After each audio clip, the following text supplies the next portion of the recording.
While sitting in my CEO's luxurious living room, I felt a buzz from his phone, and, against my better judgment, I unlocked it. What I found shattered me.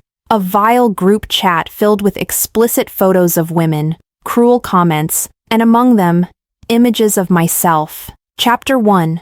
A Chance Encounter. I stepped into the towering glass doors of Stark Realty, clutching my resume tightly, as if it could protect me from the whirlwind of emotions swirling inside.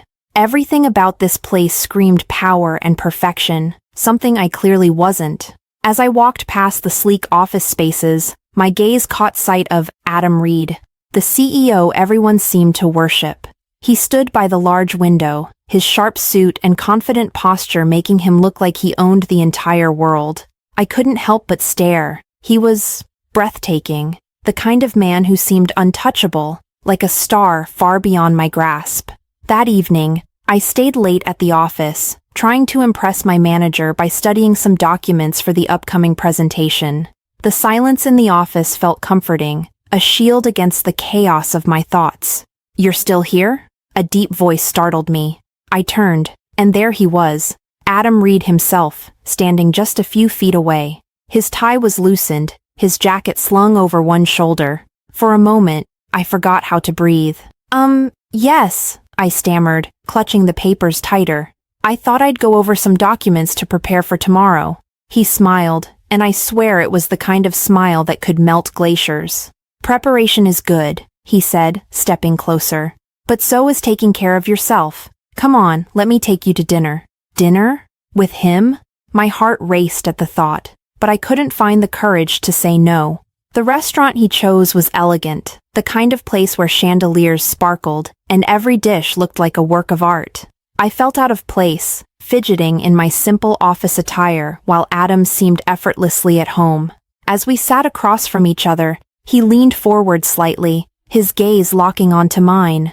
"So, Lana," he began, his voice calm but curious. "Tell me about yourself. What brought you here?" For the first time, someone seemed genuinely interested in my story. I told him about my small-town upbringing, my dreams of making it big in the city, and my fears of not being enough. He listened, really listened, and when he spoke, his words felt like a warm embrace. "Everyone starts somewhere," he said.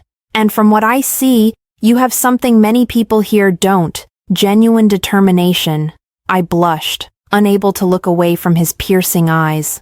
The way he spoke made me feel like I mattered, like I wasn't just another face in the crowd. Over the next few days, things felt different. In meetings, I often caught Adam's gaze lingering on me. During team-building exercises, he'd stop by to ask how I was doing, but I convinced myself it was just my imagination. Why would someone like him notice me? One evening, I was alone in the office again, finishing up some last-minute tasks. My phone buzzed with a call from my family. The news on the other end hit me like a freight train. There was a serious issue back home, something I couldn't fix from here. I sat in the corner of the office, trying to hold back the tears, but they came anyway. The weight of it all, the pressure, the loneliness, was too much. "Lana?" I looked up to see Adam standing in the doorway, concern etched on his face. "I'm sorry," I mumbled, wiping at my cheeks. "I didn't mean for anyone to see me like this." He walked over and crouched down beside me, his presence warm and steady. "What happened?" "It's just something personal," I whispered, my voice breaking. Adam didn't press for details. Instead, he reached out and gently wiped a tear from my cheek. The tenderness of the gesture shattered what little composure I had left. "You don't have to go through this alone," he said softly. "Whatever it is, I'm here." Before I could stop myself, I leaned into him, seeking comfort in the safety of his embrace. He wrapped his arms around me, holding me as if to shield me from the world. Chapter 2.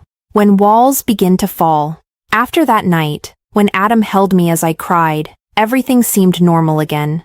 At least, he acted like it was. He greeted me in the hallways with his usual smile, his tone warm and professional. I tried to convince myself that he meant nothing more by his actions. He was just being kind, I whispered to myself countless times. He's the CEO. Why would he have any interest in me? But deep down, I couldn't stop the way my heart raced every time I thought of him. One morning, I was typing up a report when an email appeared in my inbox. Subject: New role, Executive Assistant to Mr. Adam Reid. I froze. For a moment, I thought it must be a mistake. Me? His assistant? Before I could overthink, my phone buzzed. It was his office. His assistant's voice was calm, almost indifferent. Mr. Reid would like to see you in his office. I walked in, trying to keep my nerves steady. Adam looked up from his desk, his sharp features softening as our eyes met. Lana, he began, leaning back in his chair. Congratulations on your new role. Thank you, sir, I said, my voice barely above a whisper. But I'm not sure why I was chosen. There are so many others who are more experienced. Adam raised a hand, cutting me off gently. His eyes softened as he leaned forward, his elbows resting on the desk. I see potential in you, Lana, and more than that. He paused, his words hanging in the air like a secret he wasn't ready to share. Then he smiled, a quiet, knowing smile that made my heart flutter. Those words, that smile, it was as if he'd lifted me up into the clouds. For the first time, I felt like I belonged, like maybe I was enough. Being Adam's assistant was nothing like I expected. The work was manageable, almost too easy at times, and he always made sure to explain everything patiently. But it wasn't just work. It was the way he lingered after meetings, asking me about my weekend plans, or commenting on little details he seemed to notice about me. You have a unique way of seeing things, he said one afternoon, his tone almost admiring. I tried to stay professional, but each word from him felt like it was pulling me closer to something I couldn't quite name. One evening, we finished late again. As we stepped into the elevator, Adam pressed the button for the ground floor, and the doors closed with a soft ding. Halfway down, the elevator jolted violently, and the lights went out. I gasped, gripping the side of the elevator as panic set in. Lana, Adam's voice cut through the darkness. It's okay, I'm here. Before I could respond, he reached for me, his arms pulling me close. I felt his warmth, his steady presence calming the chaos inside me. You're safe, he whispered, his voice soft and reassuring. For a moment, I forgot the darkness, the fear. All I could feel was him, his arms around me, the strength in his voice. When the lights flickered back on and the elevator resumed its descent, he slowly let go, his hands lingering on my shoulders for a brief moment. Are you all right? He asked, his gaze locking with mine. Yes, I managed to say, my voice barely above a whisper. But as we exited the elevator, my heart was still racing, and it had nothing to do with the fear. Later that week, Adam invited me to his birthday party. It was unexpected, but the way he looked at me when he handed me the invitation made it impossible to refuse. That evening, he arrived at my door, his eyes lighting up when he saw me. You look stunning, he said, his voice lower than usual. At the party, he was the perfect host, charming, confident, and effortlessly commanding attention. But no matter how many people surrounded him, his eyes always found me. Are you enjoying yourself? He asked as he handed me a glass of wine. Yes, I replied, though my mind was spinning from the attention he'd been giving me all night. As the evening wound down, he offered to drive me home. The ride was quiet, but the air between us felt charged. When we pulled up outside my apartment, he turned to me, his expression serious, yet vulnerable. Lana, there's something I need to say. I held my breath. I've tried to keep my distance, he continued, his voice barely above a whisper. But I can't. I can't stop thinking about you. I think I like you. My heart stopped. Adam Reid, Adam, was confessing his feelings for me? I tried to respond, but the words wouldn't come. He reached out, brushing a strand of hair from my face. You don't have to say anything, he said gently. I just needed you to know. Then, he leaned forward, pressing a soft kiss to my forehead. I thought that was it. But when I looked up, his eyes burned with something deeper. Before I could react, he kissed me, soft at first, then more passionately, as if he'd been holding back for too long. From that night on, everything changed. We started a relationship, but Adam insisted we keep it a secret. For both of us, he explained, his tone serious. It's safer this way. And of course, I couldn't resist him. He was everything I'd ever wanted. Charming, attentive, and utterly intoxicating. Chapter 3. Living the Dream. If someone had told me a few months ago that my life would look like this, I would have laughed. Everything had changed. My job, my wardrobe, even the way people looked at me. It all started when Adam arranged for me to have a raise. It felt like a reward for my hard work, but deep down, I couldn't shake the feeling that it was because of us. I tried to convince myself it didn't matter. With my new income and Adam's constant encouragement, I started transforming. The plain skirts and blouses I once wore were replaced with fitted dresses and high heels. Adam often surprised me with gifts, designer bags, elegant jewelry, even perfume that smelled like luxury itself. "Try this," he'd say, holding up a dress he'd picked out for me. His eyes lit up every time I stepped out of the dressing room, his approval making me blush. I even began visiting upscale spas, places I never dreamed of entering before. My once simple life now seemed wrapped in silk and gold. Adam introduced me to powerful people at events, and they treated me like I belonged. Sometimes I'd catch my reflection in a mirror and barely recognize myself. Is this really me? I often wondered, but Adam would smile and whisper, "Of course it is. You've always had this inside you, Lana. I just helped you find it." One night, during one of our trips, Adam surprised me with a private dinner at a beachfront villa.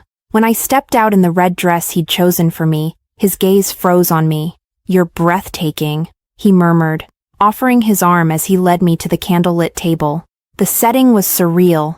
Twinkling lights overhead, the sound of waves crashing gently, and soft jazz playing in the background. Over dinner, he looked at me with an intensity that made my pulse race. "Do you know what you've done to me, Lana?" he asked, his voice low. I've never met anyone who made me want to stop everything, just to be by their side. My cheeks flushed as I tried to process his words. It felt like my heart was too full, as though it couldn't hold all the happiness he was giving me. During another trip, this time to a secluded rainforest retreat, the rain came out of nowhere.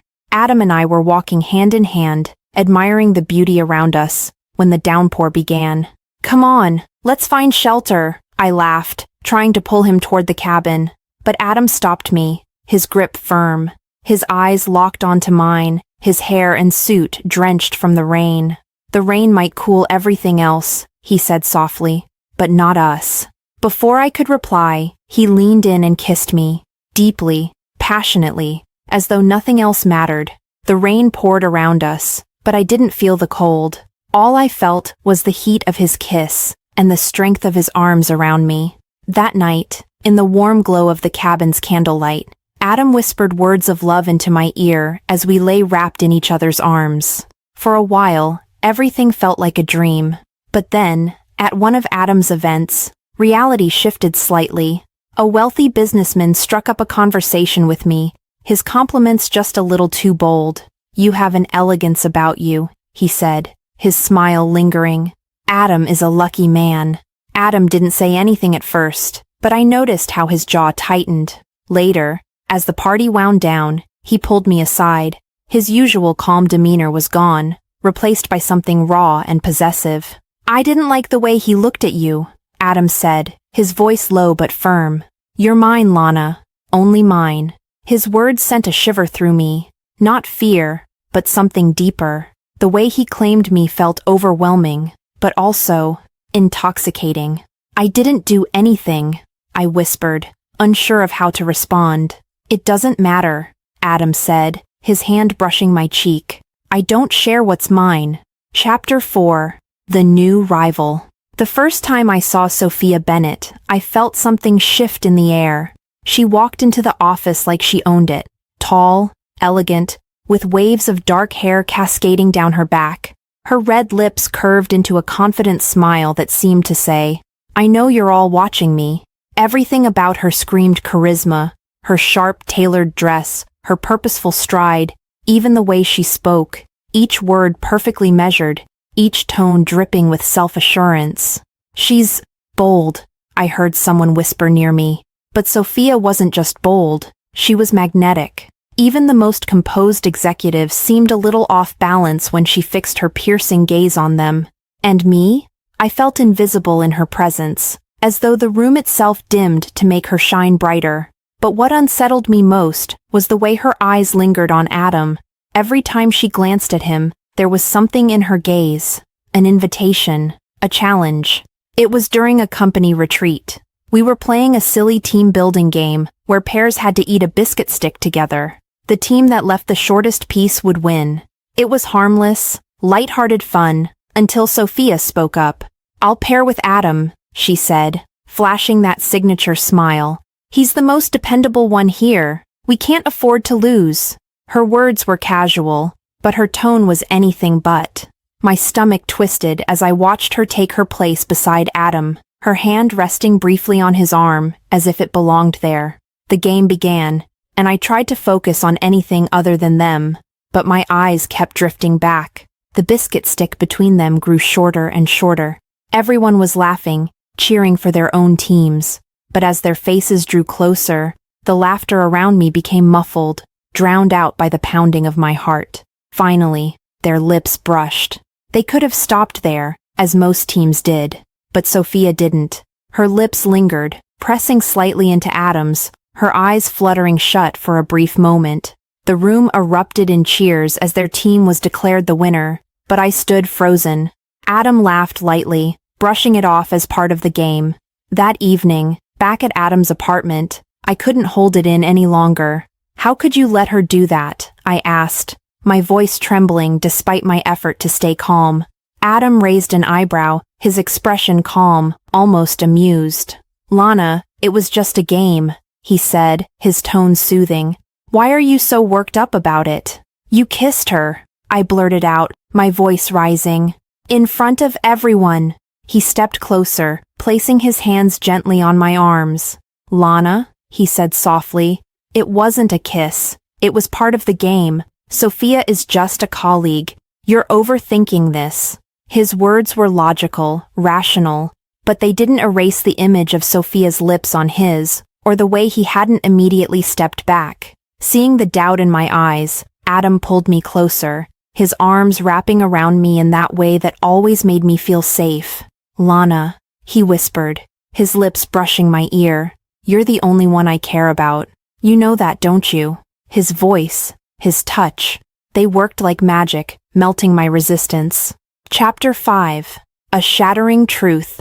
That day, I sat on the plush sofa in Adam's grand living room, the soft leather cool beneath my fingertips. The faint sound of water running in the bathroom made me smile. This was our sanctuary, a place where I felt safe, cherished. My gaze wandered to the sleek coffee table, where Adam's phone buzzed with a notification. The screen lit up briefly, displaying a message from an app I didn't recognize. I shouldn't have touched it, I knew that, but curiosity clawed at me. "Just a quick look," I told myself, my hands trembling as I picked it up. Adam had always been meticulous with his phone, but one evening, by chance, I'd seen him type in his passcode. Now, it came back to me effortlessly. As the screen unlocked, I immediately noticed a group chat at the top of his messages. The name of the group was crude, vulgar even, and a sick feeling churned in my stomach. I tapped on it, and what I saw made my blood run cold. The screen filled with pictures, intimate, explicit photos of women I didn't know. The men in the group, including Adam, laughed and commented below the images, their words vile and objectifying. I scrolled further, feeling sicker with every word. Another one for the collection. What a naive little thing. Didn't even suspect a thing. Then I froze. There, mixed in with the others, were photos of me. My breath caught as I stared at the images. Moments when I thought I was alone with Adam. Moments I had trusted him completely. My face, my body, laid bare for his amusement. But it didn't stop there. Another familiar face appeared on the screen. Sophia. She was part of this too. Another trophy in their disgusting game. Below my pictures, the comments cut even deeper. She thinks she's special. Pathetic. Good thing she won't be here long. Confused, I scrolled further until I found an email thread between Adam and one man in his HR team. The subject line read, Termination plan. Lana Johnson. The details in the email hit like a punch to the gut. Adam was planning to fire me. Quietly and soon. He even joked about it with HR. Let's wrap it up quickly. She served her purpose. I couldn't breathe. The man I had loved, the man I thought saw something in me, was plotting to discard me like I was nothing. Tears blurred my vision as the phone shook in my hands. My chest felt tight, and I struggled to breathe. The sound of the bathroom door opening snapped me out of my trance. Adam stepped out, a towel slung around his waist, his hair damp and tousled. When he saw me holding his phone, his stride faltered for a split second. Then, his expression shifted, a slow, smug smile curling on his lips. "Ah," he said, his voice calm, almost amused. "So, you found out." I stood, my legs trembling, my grip on the phone tightening. You did this to me?" My voice cracked as tears spilled down my cheeks. "Why, Adam? How could you do this?" He shrugged casually, walking to the mirror to dry his hair. "Why not?" he said simply, his tone devoid of any guilt or remorse. "You used me," I whispered, my voice breaking. "You humiliated me." His reflection smirked at me. "Come on, Lana, don't be so dramatic. It's just a little fun. You should feel honored, really. You were one of my favorites." The words hit me like a slap. "I'll expose you," I spat, rage overtaking my fear. "I'll show everyone who you really are." Adam turned to face me, his eyes cold and calculating. Then he laughed, a sharp, cruel sound that echoed in the room. "Expose me?" he sneered, stepping closer. "Go ahead, but remember, Lana, I have all of this." He gestured to the phone. "One click, and your pictures and videos go to your friends, your family, your boss. Imagine how they'd look at you then." I stumbled back, my entire body trembling. "You're a monster," I choked out. Adam tilted his head, his gaze piercing. "No, Lana, I'm just smarter than you. You're the one who walked right into this, so don't act like a victim now." My legs gave out, and I collapsed onto the floor, the cold tile pressing against my knees. My tears fell freely as I stared at the man I thought I loved, the man who had turned my life into a lie. Adam crouched down in front of me, his voice soft, almost patronizing. "You should be grateful," he said. "I gave you everything. Luxury, attention, experiences you could never have had on your own. So don't make this harder than it needs to be." Something inside me snapped. I scrambled to my feet, shoving the phone at him. "You disgust me," I hissed. He stood back, unfazed, his smug grin still in place. "Leave then," he said, gesturing toward the door. "But don't forget, I still own you." His words burned like acid, but I didn't look back. I grabbed my bag and ran out of the apartment, the sound of his cold laughter echoing behind me. The night air hit my face like a slap, but it wasn't enough to numb the pain. My chest ached, my heart shattered into pieces I wasn't sure I could ever put back together. As I stumbled down the street, tears streaming, one thought consumed me. How could I have been so blind? Chapter 6. Breaking Free. The morning light seeped through the curtains, illuminating the small apartment that had never felt so empty. My eyes burned, swollen from a night spent crying until there were no tears left. Memories of the night before played in my mind like a cruel movie. Adam's cold gaze, his mocking laughter, and the humiliating images I'd seen on his phone. Each recollection was like a knife twisting deeper into my chest. I stared at my own phone, which sat ominously on the nightstand. 10 missed calls from Adam glared back at me, each one a reminder of his hold over me. I couldn't bear to hear his voice, to confront the man I'd once thought was my soulmate. But deep down, I knew the truth. It was over. Completely, irrevocably over. I sat up, clutching the edge of the bed, as I whispered to myself, "I can't stay here anymore. I can't let him control me. I have to leave. I have to get away." I arrived at the office earlier than usual, the quiet hallways giving me a moment to steady myself. This was the place I'd once entered with so much excitement, so much hope. Now, every corner, every glance from a coworker felt like a reminder of my shame. I clutched the resignation letter in my hand as I knocked on the HR manager's door. She looked up, startled, as I stepped inside. "Lana, this is unexpected," she said, her tone laced with concern. "You're doing so well. Why are you leaving so suddenly?" I forced a weak smile, my voice hoarse as I replied, "I need time for myself. I don't think I fit here anymore." The words felt like shards of glass leaving my throat. Each one tore a little piece of me away, but I couldn't stay. When I left her office, I didn't dare look back. I couldn't risk seeing Adam or letting the weight of my memories pull me under again. The following weeks passed in a blur of isolation. I shut myself off from the world, ignoring calls from friends, deleting every notification from social media.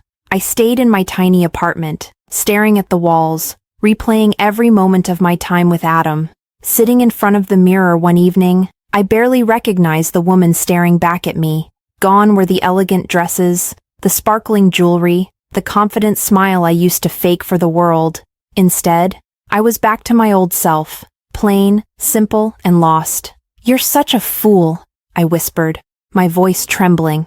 Tears streamed down my face as I laughed bitterly. "You believed in fairy tales. You let him trick you like a naive little lamb." I thought about the gifts Adam had showered me with, the designer bags, the shoes, the expensive dresses. Once, they'd felt like tokens of love. Now, they felt like chains. I gathered everything he'd ever given me, every piece of jewelry, every luxury item, and threw them into a box. It was cathartic, but it didn't erase the pain. The memories lingered, clinging to me like a second skin. Chapter 7. Ghosts of the Past 2 years. It felt like a lifetime since I had escaped the nightmare that was Adam. I barely recognized the person I used to be, the naive, dreamy girl who believed in love stories spun from lies.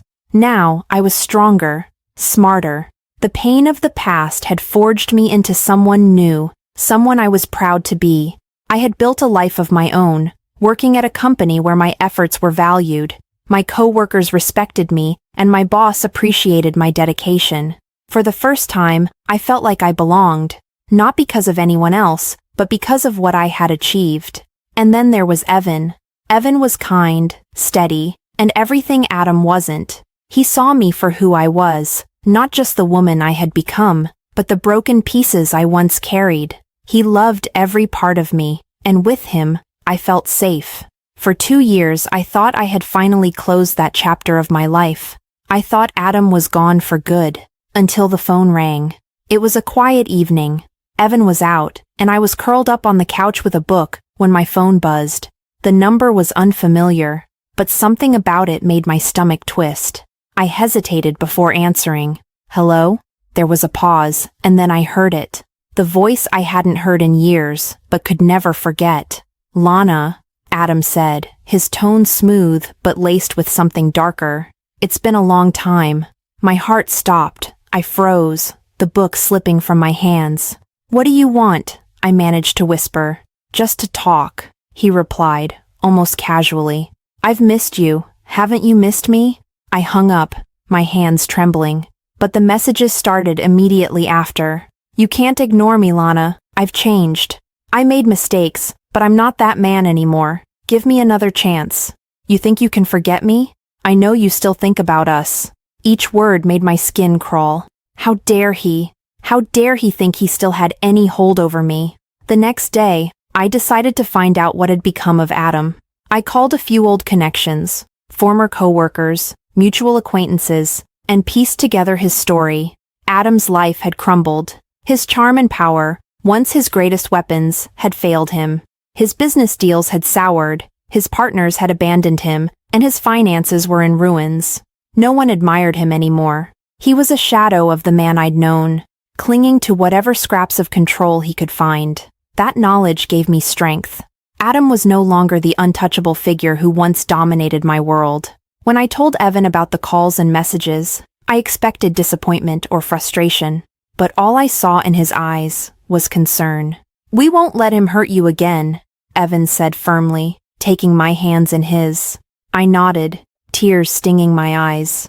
I can't believe he still thinks he can control me." "Because he doesn't see the woman you've become," Evan replied. "But I do. and I'll be here every step of the way. Together, we formed a plan. I saved every message, recorded every call, and we consulted a lawyer to ensure Adam's threats wouldn't go unanswered.